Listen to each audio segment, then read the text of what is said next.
উত্তম কুমার, যিনি তার জাদু পুরো সাধারণ মানুষের মধ্যে ছড়িয়ে দিয়েছেন। এখন তার সিনেমা বড় পর্দায় দেখা না গেলেও মাঝে মাঝে কিন্তু তার সিনেমা বড় পর্দায় এবং টিভিতে দেখতে মানুষ কিন্তু মিস করেন না।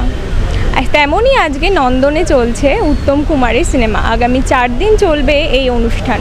তো চলুন কথা বলে নিই কয়েকজনের সাথে, জেনে নিই তাদের উত্তম কুমারকে নিয়ে তাদের মতামত। আপনি কি মিস করেন?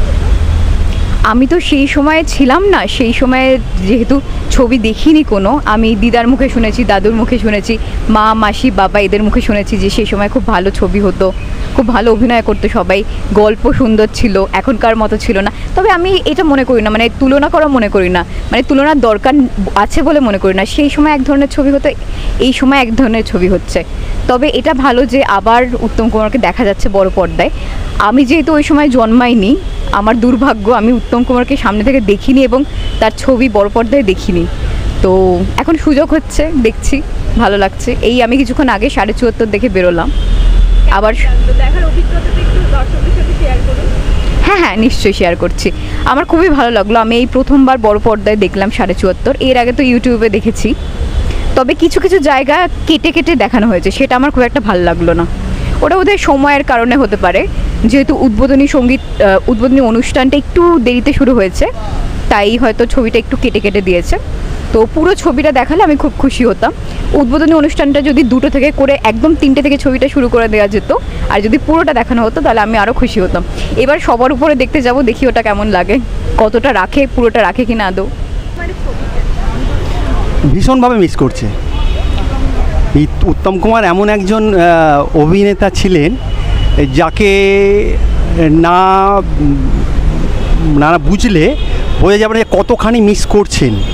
উনি যখন ছবি করতেন, ছবিটার মধ্যে এতটাই ঢুকে যেতেন, এতটা 100%, ঠিক আছে, ছবিটার মধ্যে ঢুকে যেতেন। ওখানে কি পাবো কি না পাবো সে তার মধ্যে ছিল না। উনি ছিলেন 100% আমায় দিতে হবে। আমি যেটা করছি, যেটা মানুষ পয়সা খরচা করে দেখতে আসছে, ঠিক আছে, আমি যেন আমার 100%টা দিতে পারি। এবং দিতেন বলেই আজকে মারা যাবার 44 বছর পরেও তাকে মনে রেখেছে।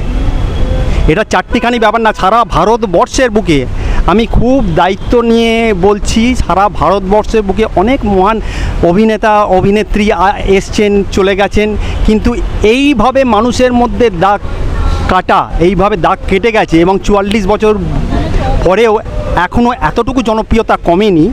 খুব কম অভিনেতার আমার মনে হয় আছে। এবং উনি যেটা পারতেন, অনেকেই সেটা পারতেন না সেই সময়, কিন্তু এখনও বর্তমানে ওনার ধারে কাছে কেউ নেই। নবীনরা বা প্রবীণরা উত্তম কুমারকে এখন কতটা মিস করে? আর মিস করবার টাইম পায় না, আর মিস করার উপায়ও তো নেই, কারণ ইউটিউব খুঁজে দেখে নিচ্ছে, অসুবিধা কী আছে? না, বড় পর্দায় তো এখন উত্তম কুমারের ছবি সব। বড় পর্দায় কি আছে নাকি লোকে আর বড় পর্দায় যেতে চাইছে? হলগুলোই উঠে যাচ্ছে, লোকের সিনেমা দেখার দরকার দেখে নিচ্ছে। আর এই যে নন্দন টন্দনে যারা আসে সিনেমা দেখতে, তার কারণটা হলো অন্য জায়গা থেকে নন্দনের টিকিটের দাম কম, এছাড়া অন্য কোনো কারণ নেই। আর তারপরে এসে এখানে খায় দায় চলে যায়। এটা একটা কালচারাল প্লেস, কালচার লোকেরা আসতেন, কালচার হতে লোকে আসতো। এখন লোকে যে কারণে আসে সে কারণেই আসে।